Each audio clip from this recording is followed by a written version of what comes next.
My brother is going off the deep end. I'm terrified that he may end up trying to hurt me and my kids. I am a married mom of 3 kids, all 6 years old and younger. My little brother is almost 2 decades younger than me. He has high-functioning autism and developmental delay related to a brain injury when he was born. I helped raise him as much as I could, but our parents are pretty emotionally abusive, so I wasn't there a lot, and we had grown apart a bit as he became a teenager. He has done better than expected in life, graduating high school and attending a semester of college before getting a job cleaning a hospital. I helped him apply for the job, and when he had a mental breakdown, I blamed myself for helping him get the job. He had thoughts of taking his own life and felt homicidal for 2 months in the summer. He has very few, if any, friends, never had a romantic relationship, and was obsessed with guns for a few years. I told my parents and other siblings he should not have guns when I learned he had them. His roommate joked he got him into guns and would get my husband into guns, to which I responded with, "Do not even try, we are not gun people." Anyway, in August, after reading a bedtime story to my kids, I got a text from my brother. He came over. He said he went to the desert to shoot himself, but chickened out. I made him dinner and took him to a crisis center. I later learned he had plans to shoot up the hospital he was working at,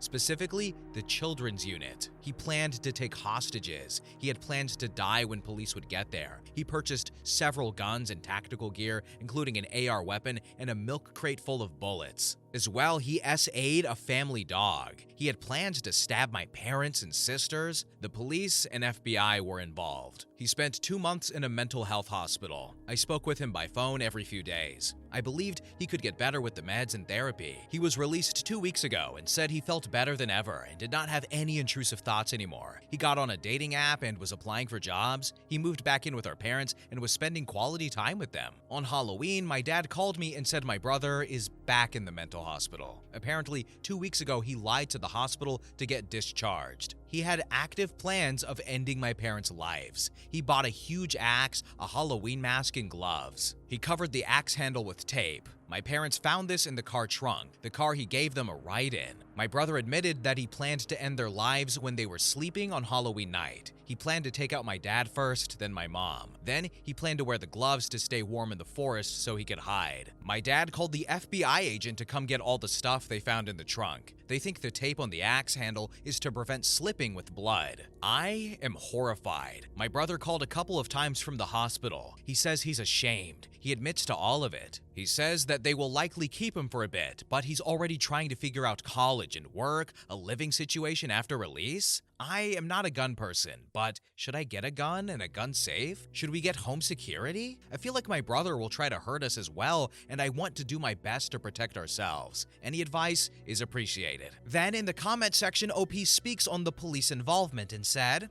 "The police have been involved. For a few weeks, I was getting calls from them pretty regularly regarding my brother. They put in a court order for him not to be able to purchase guns, and the FBI agent is also involved. I'm not sure if a restraining order would protect us physically if my brother decided to hurt us. I haven't told my kids to watch out if they see their uncle yet, but I probably should. I'm just not sure how to proceed. You're right that I do feel responsible for him since I helped raise him, but I had some therapy to help. I know my responsibility is to protect my family." Then in the comment section, OP elaborated on how her brother managed to get out. He is currently in the psych hospital on an involuntary hold. He was in one for 2 months and got released 2 weeks ago. He lied to the hospital staff to get released. I hoped meds would cure him, but I think now there is little chance of that. I'm afraid he will lie to get released again. He only knows 2 addresses, my parents and mine. He knows we don't own any weapons. He freely admits this to the therapists, doctors, police, FBI. They know he was not honest when he got released. He almost got out earlier in his 2-month stay by not revealing he wanted to end the lives of other patients. When he told them, they moved him to another unit. Then in the comment section, one user said, "I am scared for you and your kids. Intrusive thoughts to end your life and your family's lives is a very real possibility. He will never recover. My #1 priority would be to relocate where he can't have access to your kids. No social media. Your parents should do the same." Then user 2 commented and said, "If he knows your address and you have children, you need to freaking move. I know that may seem impossible, but it is an absolute absolute necessity. He cannot know where you are. He cannot be able to just walk into your house. You need to move and cut off all contact with him. I'm sure this is utterly heartbreaking for you, but from all the details you're providing, it doesn't seem like it is possible for your brother to recover or be rehabilitated. You need to cut all contact for your safety and the safety of your kids. He will eventually end your life if you don't. OP, I worked in a psych unit of a hospital for a very long time. I saw many situations where an imbalanced adult child attempted to end the lives of their parents, caretakers, or family. It's incredibly sad, but you cannot help him. You can only help yourself and your family by making sure he is no longer a part of your life. Again, I'm truly sorry that you're going through this. I can't even imagine the heartbreak for your family. Update. I posted about my brother on this subreddit 3 months ago and got great advice. Unfortunately, we're still dealing with it, and it got worse. So, I am in my late 30s, married, work full-time, and have 3 young kids, all 6 and under. My husband is a great father, extremely intelligent, and quite possibly the most stubborn person known to man. My brother is 21, has high-functioning autism, and was working and living independently. My sisters are around his age, but in college. He was working as a custodian at a hospital. We spent weekends together playing Lego, and he lived at our house for a few weeks when he couldn't stay with my parents. In August, he admitted to me that he had thoughts of ending his own life. I took him to a crisis center. I found out from the police the next day that he wanted to shoot up the hospital pediatric unit, take hostages, had plans of death by cop. He was obsessed with guns and amassed weapons. A handgun and an AR rifle, a milk crate full of ammo, and tactical gear. Police on a local and federal level were involved. He had guns and his ammunition taken from him. He admitted that he also SA'd the family dog as a teenager. He admitted he derived excitement from thinking about ending people's lives. Charges could not be brought because, per police, no crime was committed. He was in a mental hospital until October. He was medicated and told us that he did not have those thoughts anymore. He was released on meds back to my parents' house. Within a few days, he bought a large axe, a Halloween mask, and gloves. He put tape on the axe, later admitting this was to prevent slipping with blood splatter. He had planned to end my mom and dad's lives in their sleep with the axe on Halloween night. He told his doctor this during his follow-up visit on Halloween, and the doctor called the police. My parents found the axe and all of his supplies in his car trunk and gave it to the police, and he got admitted to the hospital again. The prosecutor, both state and federal, wouldn't charge him. Buying guns, an axe, and having thoughts about hurting people is not a crime, they told us. My dad got a protection order against him. My mom is convinced she can fix him. My sisters are in college and far away from his reach. I spoke with him by phone every few days, not revealing details about my life, but hoping that keeping contact could provide some safety for me and my kids. I helped raise him. I changed his diapers when he was a baby. He is my little brother, and I felt scared that cutting contact completely would put us on his hit list. At this point, he hadn't said a word that we were a target. He asked if he could live with me, my husband, and my kids upon discharge. I told him no. I had to think of my kids. He said he understood. He said his Prozac and antipsychotic meds were helping. He told me about his friends at the hospital, his art, his books, etc. I tried to be supportive of his therapy, encouraging him to keep taking meds and being honest with his doctors. He called me from the hospital on Monday multiple times. I was at work seeing patients, so I couldn't talk. I picked up finally. Then he said he regrets not shooting up the hospital. He said he can't stop thinking about buying a sledgehammer and coming to my house, breaking in, using it, then trying to use it to end me and my kids' lives and my husband's life. He sounded like he was smiling and waited for a reaction. It seemed like he was telling me because he got a kick out of it. I tried to stay calm, not to give him the satisfaction. I told him that's disturbing, that he should talk to his doctor about it, and that I had to get back to work. He said, "I love you," and then hung up. I called the hospital, and the doctor told me he's admitted to wanting to end my life and my kid's life and my husband's life. He told her that if he can't get a sledgehammer, he wants to break into our backyard, break the glass back door with a brick, run up the stairs to the bedroom area, and take out as many of us as he can before he gets caught. She said the meds are not working on him. She said they can't keep him in the hospital long term. No residential facility will accept him due to his case file. So, worst case scenario, he may be released on the street. In fact, I think they nearly released him in February. I called police and pressed charges, still waiting to hear if the prosecutor will accept, and I went to court today and got a protection order for myself and the kids. I couldn't file for my husband, though. I told my parents, sisters, school, my employer. My mom said she's known he wanted to hurt someone for 3 weeks. I am not a huge fan of my mom, and I was pissed she didn't communicate that to anyone. I asked my husband to consider moving ASAP. He is refusing. My sedentary 5'7", 160-pound husband says he can take my brother, who is 6'3" and over 200 pounds. I argued with my husband several days in a row about it, but he thinks we are safest in our home. He is thinking that getting a gun and staying put is the best choice. He says the security system that he bought months ago, but hasn't installed yet, would alert police, and they'd be here in 10 minutes to help. He says he would wake from the sound of glass breaking and either take on my brother or push heavy furniture to block the stairs. I worry he isn't taking this seriously. I am pushing forward with moving. I set up a visit with the bank to see if we can sell the house, buy a new one, and I am contacting a lawyer to set up a trust so I can pay bills and purchase the new home under the trust. This means it is more difficult to find our address online. My husband refuses to talk about it or engage. He's not helping me make any arrangements. It stresses him out too much, he says. I told him that once I hear that my brother is released from the hospital, I am grabbing the go bag and the kids are leaving. He can stay in his house and fight my brother. I can't control what my husband does, but I feel that I can't risk it. My kids are too precious. I don't want my husband to be at risk, but I'm exhausted from trying to convince him that we need to move. We are not safe in our house. Now, here are some relevant comments. User 1 said, "So, your husband is willing to let your small children be traumatized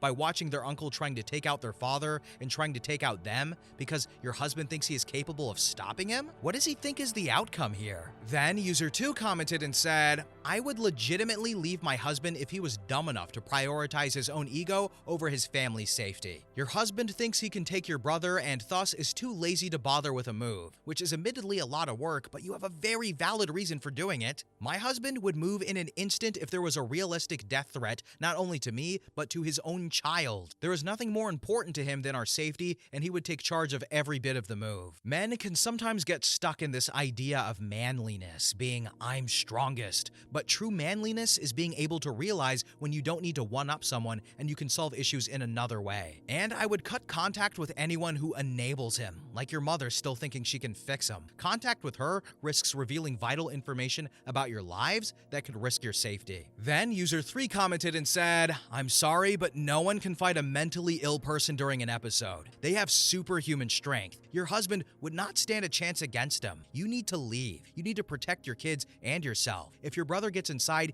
even with a security system in place, all of you would be gone before the cops even got there. I'm sorry you and your family are going through this. You will be in my prayers. Be safe." Then in the comment section, OP elaborated more on her brother and said, "If he simply had thoughts, that's one thing. Scary, but maybe it's just him being edgy. But he had thoughts and bought weapons and made modifications to them, tactical gear, tape on the axe, to move his plan forward. He's spilled the beans each time, but how long will he continue to confess? I think he is capable of doing people harm. He hurt the family dog, apparently. His doctor said he has no empathy." Then OP elaborated about her parents and said, "My sisters and I are begging the parents to move. They are refusing. My dad plans to buy another gun. He told me he plans to shoot my brother if he gets near his house, but I have serious doubts mom or his conscience would let him. It feels like I'm either overreacting or my dad and my husband are underreacting. Surreal." Then OP replied to a question asking if her brother wants to end the life of anyone else or her family specifically. "I worry about that also. I believe my brother is obsessed with ending us specifically. I think if my mom tells him we moved, he will not seek the new residents out. But I believe it is only a matter of time before he seriously hurts someone." Then OP replied to a comment elaborating on how her brother got to this point and said, "He has autism and developmental delay related to a hypoxic brain injury when he was born. He also has ADHD. He does not have hallucinogens or a diagnosis of schizophrenia. He nearly meets criteria for antisocial personality." Then OP went to a legal advice subreddit and got some information there, and then elaborated on her husband's lack of action and said, "I've seriously only ever been able to convince him to do anything when I am on the brink of serving him papers. It is very infuriating. He agreed to move but is sulking about it. He told me I'm not giving him time to get the house ready to sell, but all he's done is lay on the couch depressed. I'm encouraging him to call his therapist. I'm not even sure how to help him." Edit. After 3 days of arguing with my husband, he is now on board, but it took so much yelling and arguing we are both feeling horrible. We are working on making the move, job interviews are already set up, etc. My mom already told my brother a bunch of stuff from this week that I told my dad, and I told my dad and sisters that I will not tell them where we move because I don't want to risk mom finding out and telling my brother. I'm afraid for my sisters and parents, but I've expressed my concerns and they are adults. My dad plans to shoot my brother on sight if he comes near his house. I doubt my mom would allow that. It is only a matter of time before my brother hurts someone, but he made a very specific threat against us, so I can't risk anything. Then OP elaborated on why she wasn't notified and said,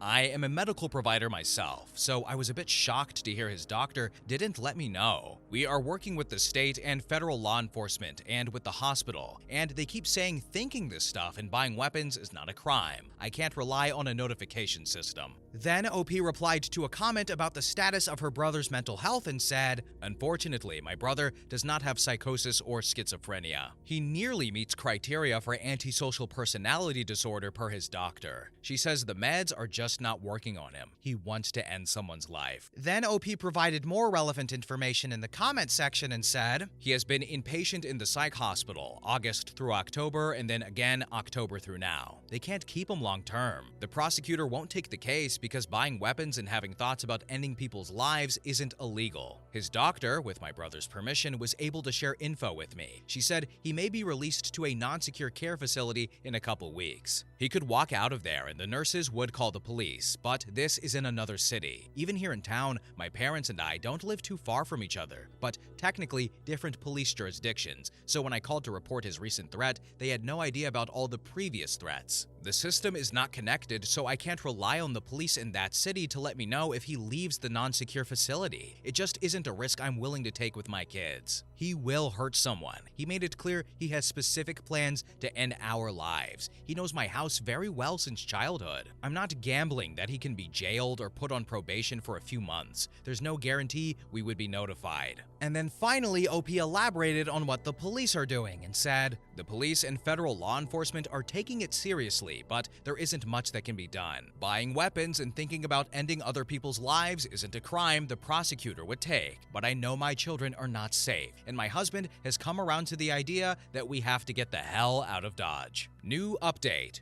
We are going through a challenging as hell season of life. My brother threatened to end the lives of all of us. We are safe for now, but I know he will try to hurt us if he gets out of the mental hospital. My husband wanted to stay and fight my brother if he comes to end our lives. I argued and begged my husband to leave the state to protect our 3 young children. I lost my mind, had a panic attack, and threatened divorce if he insists on staying in our house so he can fight my enormous brother to protect us. He agreed to move, but very begrudgingly. He tells me daily that I am ruining everyone's lives, our children's, his, that I'm moving us all to bring myself comfort. Regardless, our move is set. We're working to sell our house here and move. I've been looking at houses, found a real estate agent, arranged a meeting with the bank, applied and accepted a job in the new state while constantly trying to get his feedback. I'm working full-time and dealing with police and court and trying to get a new license to practice in a new state. He is hurt. He's pissed that I'm making him move. He doesn't feel the same level of threat. He genuinely feels like I am ruining our life. Tonight, I was looking at houses in the area we are moving to. I sent him quite a few. He said he wants a house under $1 million, with half an acre, more than 3,000 square foot lot, 5+ bedrooms, and it be newer than the year 2000. He sent me a picture of a house he liked and would buy it now. It was falling apart in the middle of a mud lot, filthy and very, very far from work. Part of a wall was collapsed. I said that we should consider less than half an acre lot. There are great homes, but we would have to compromise.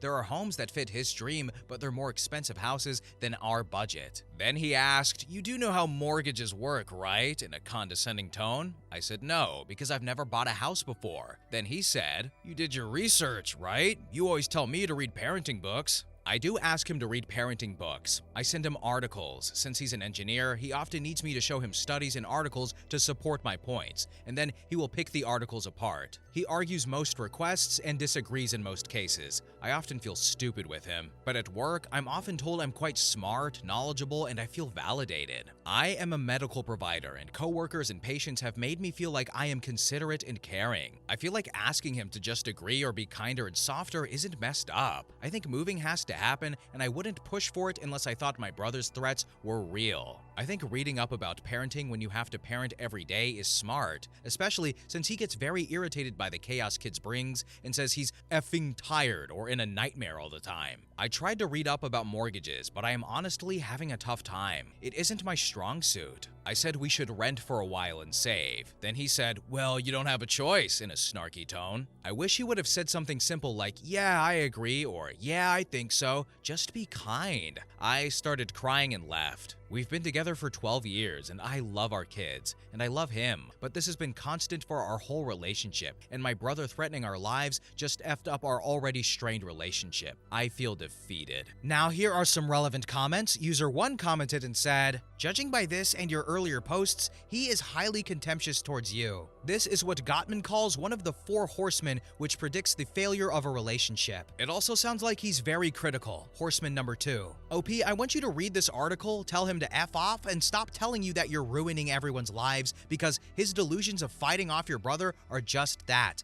delusions. And that you just don't want your family to die. Honestly, I would be dragging him to counseling, except that I doubt you have time for that. Once you're safely in the new place, counseling is a must because the way he treats you is unacceptable." And then finally, user 2 commented and said, "I remember your previous post and the fear I felt for you all. Even if your brother is never free again, I think you need to move due to all of the negative connotations. Your husband, I see, continues to be completely delusional. I'm sorry that even after everything, he still can't see that. Unbelievable, really. There are a number of financial advisors, sometimes within property service providers, that can sit with you for half an hour or so to explain the basics of mortgages. It is not overtly difficult once explained correctly, and do not accept your husband belittling you on this matter. He has no right to be so damn rude. If you have to move by yourself, do so. Make it an adventure for your children who deserve a free and happy life. But remind your husband that he will have to relinquish any access in order to keep them and you safe, while he sits alone waiting for your brother to arrive and unalive him. Really, your husband needs a wake-up shovel to the face. You are not, and nor will you ever be, ruining anything by keeping yourself and your children safe. Tell him to step up and start being positive. This could be such a lovely experience all around, so he needs to drag his butt up to the here and now." Hey babe, you're really dumb and stupid. Wanna go out? Yeah, you dumb, aren't you? Yeah, that's kind of what this relationship is, isn't it? The story started with the brother thing, and I don't know what you guys think about that, but I mean, I wish something could be done, but apparently buying guns and thinking about ending people's lives is not illegal, which, I mean, it's not, but like, this guy should be watched or put somewhere or something, but apparently he has a record, so that's preventing him from being put in certain places, and he doesn't meet criteria, and his meds aren't working, and OP's not being notified, and then we have the second half with the husband who's like, "Yeah, I could take him. I could take him, babe. Shut up, you dumb woman. You are a bad girl." Don't sexualize that. But anyway, just the husband is terrible and is 5'7", and the dude is 6'2" or something, and now they have to move, which sucks. I get it, but you got kids. You gotta be safe. I don't know. What's the compromise here? What do? Someone's trying to end your life, all right? And these feel like moving feels like a necessary reaction to that, but the husband doesn't seem that way. Anyway, next story. Story number 2. Am I the a-hole for refusing to meet with my half-sister because I don't deserve that honor? So, this is rather simple and messy. I, 24F, am an affair baby. My father, 75M, had me with my mother, 60F, while still being married to someone else, then divorced with his first wife when I was 4 and married my mom 2 years later. Because of the age gap and the general mess of the situation, I never truly had any relationships with my father's side of the family. For them, I was just an unexpected person to exist, which I am totally okay with since I have a great loving family on my mother's side anyway. So, since my birth, we have settled this lovely mutual agreement where they pretend I don't exist and I forget that my father is not an orphan. Lovely. The only person who decided to break this mutual indifference pact was my half-sister, 55F. I probably also need to mention that my father was somewhat wealthy when he started dating my mother. He had already provided well for his eldest daughter, paid for her education, helped her to get a decent job in a law firm, and bought her a large apartment. So my sister was extremely unhappy with my birth, since for her it meant that some of my dad's money will now flow the other directions. Not my petty words, BTW, she said that to my mother. And not only that, according to my mother's words, confirmed by my father and grandparents, she had been harassing my mom throughout her entire very complicated pregnancy to the extent that my mother ended up in a hospital. My sister then found a way to call her even there and wished she had a miscarriage. The last time when she and my mother met, she said I am worthless and don't deserve the honor of being called her sister, and she would rather give up everything to charity than let me inherit something from her. She was single and childless then, and still is now. As for my own memories, I have seen her probably only 3 to 4 times as a kid, and got a few presents from her as a teenager, some of which being her old hideous clothes that she didn't want to wear anymore. She decided it would be hilarious to just send it to my mother in a garbage bag, so I donated it to charity upon her forgotten wishes. The funny thing is that even though my mother was accused of gold digging, my father had an accident and retired soon after their marriage, so she was the one who provided for me and gave me the future. Now, I live in another country with my soon-to-be husband, studying, and all in all, doing okay. I was supposed to visit my family next week when my father unexpectedly called me. He never does that. Upon a very awkward conversation, I received this information. 1. Even though agreeing to cut contacts, my father began talking with his eldest daughter a few years ago. 2. He systematically updated her on my life. 3. Since she learned I am doing okay and am soon to start my own family, she suddenly expressed desire to meet me. She has no family on her own, and that somehow made her value our sister bond more. Weird.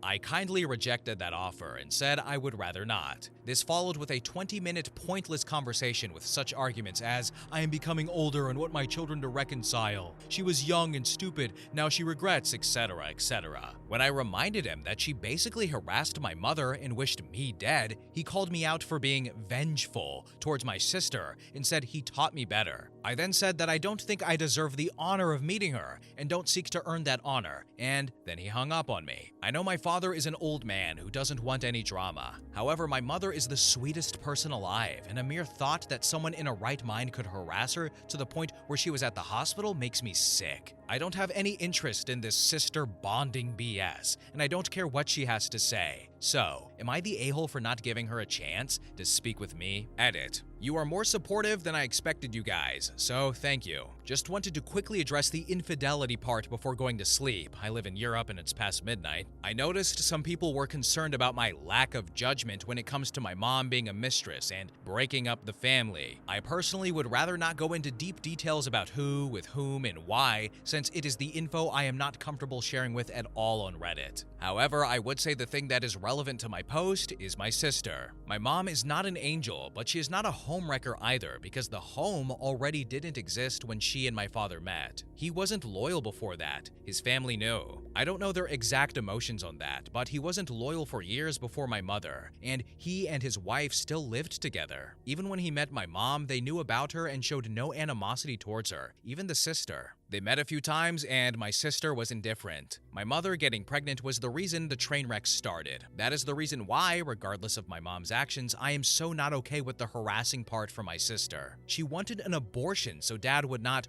waste his money on another child. They wanted me dead. As for the no contact request for my mom part that I mentioned in some comments, guys, if you read the post, my mother said, don't let her come near me or my baby after almost losing her unborn child due to endless harassment. My so-called sister wished me dead. Multiple times. She stopped only when my father agreed to leave all his savings to his old family. I know that because other people around me shared that info when I became older, not only my mother. She doesn't talk about any of my father's relatives at all if she is not asked to. Now here are some relevant comments. User 1 commented and said, not the a-hole. Sounds like she wants to reach out for selfish reasons and wants you to just roll over and pretend she hasn't hated you your entire life. Even though her anger is misdirected, you seem to understand why people might scapegoat you as the living embodiment of death of their family. But harassing someone into the hospital and then finding a way to continue that in the hospital is a bridge too far. I'm not a strong math guy, but if you are 24 and she's 55, then she was 31 when she did this to your mother. She wasn't some middle schooler.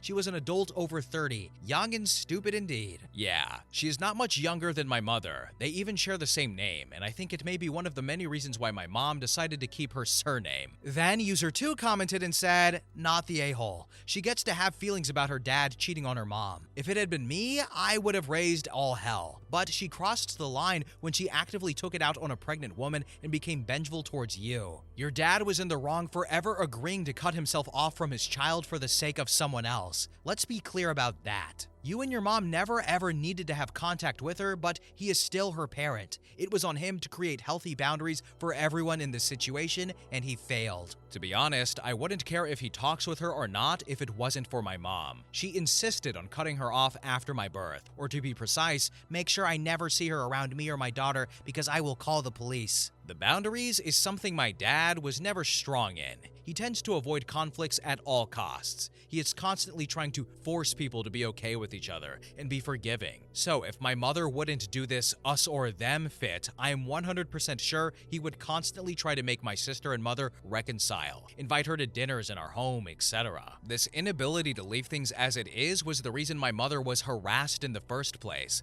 I love him, but the man can't understand why his daughter wouldn't be besties with his mistress, and got it only after she called my mom at the hospital. Update. Hey guys, just came home and looked through your answers. Jesus, I did not expect that many. And oh boy, some are very interesting. I actually have a teeny tiny update, but first, let me answer some of the questions you guys had. At first, those who addressed the issue I was talking about, me and my sister being total strangers with her resenting me even before my birth and suddenly wanting to meet. I want to say thank you for your feedback on that. You are the most appreciated of all. I'm not that good at dealing with someone trying to do the speed run to my personal space, so I really wanted to know if I'm overreacting. Sometimes it's hard to judge, especially because I don't actually know my sister apart from her not being a huge fan of me being born. As far as I know, she's not the most pleasant person to be around, but I have zero desire to test this personally. As for my mother's infidelity, many people were not happy with the sweetest person part, and even less with my further explaining, which I found absolutely understandable. Many of you were polite and respectful in your argumentation, so thank you for that. Actually, upon reading my own answers the next day without context, I can see why so many people were confident that I'm trying to do black and white here. I don't actually think it is necessary to have a huge discussion since it is not the main point of my post anyway, but for those who were respectful to me, I wanted to make my only and last point here. My position on the matter is not that cheating is totally okay, since it is my mom who did the nasty,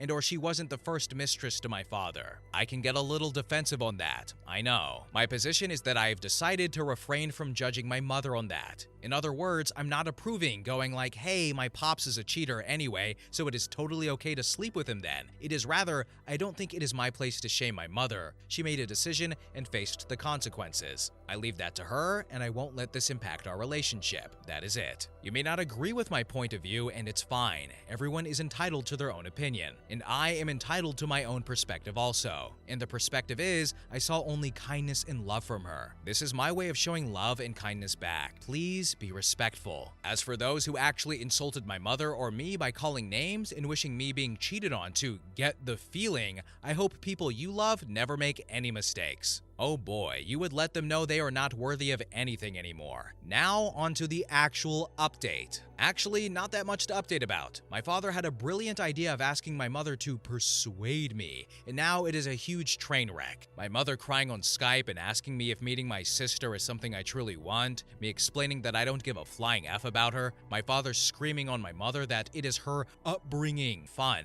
Oh, he also said he had given her my number so we could settle things as adults, so now I am even more irritated. Due to some issues with my residence renewal, I often have to pick up from unknown numbers. I have to give attention to the country code before picking up from now on. The first Skype call was a disaster. Then when my father went outside to smoke, my mom called me again and asked her about the no contact thing. Mom explained that she was indeed against my sister being anywhere near me because she was scared of her hating me so much and couldn't trust her. However, she said she never actually forbade my father talking to her. She just wanted it to be away from our house and our lives. And that he tried for some time, when I was a kid, to see her occasionally, but then the car accident happened and sis never ever called him or visited him in the hospital. This made him so frustrated that he went full no contact mode himself. I then asked her, does she have any idea of what sis could possibly want for me? But she had no clue. So that's what it is now. If some drama happens, I will update, but I probably would not go to a every single new thing is the new post mode. I have a life to live and a wedding to plan. Just maybe we'll give some closure in case there would be one. Thank you for taking the time to read this, and have a nice life. Okay, so like, maybe I'm stupid, but the family drama part kind of confused me. Maybe that was just going over my head, but you know what? She said it's not important because it's about the sister thing, okay? And I will say about the cheating thing, I get it, right? We don't do cheating here. I'm assuming most of you watching don't support cheating. I don't. But, mom did the affair thing, and yeah, but now she has a kid, so take care of the kid, and apparently, according to OP, mom is a great mom, so there's that. As for wanting to see the sister, I don't blame her for not wanting to see the sister. She is single and childless, and she is still single and childless, and apparently is still unpleasant, and if she talked to OP, she would probably want money, or try to steal her child, or probably wants to eat her placenta. I don't know. OP doesn't want to meet her sister. OP doesn't need to meet her sister. She's got a wedding to plan. She's got kids to have. She's got a hubby to hug. I don't know. All right, we don't need this girl. And that's the bulk of the story, even though this one kind of confused me a little. I don't know. Maybe I'm just dumb. But anyway, guys, thank you so much for watching the video. What are your thoughts on the story? But anyway, we are at the end of the video, and have a good day. Bye-bye.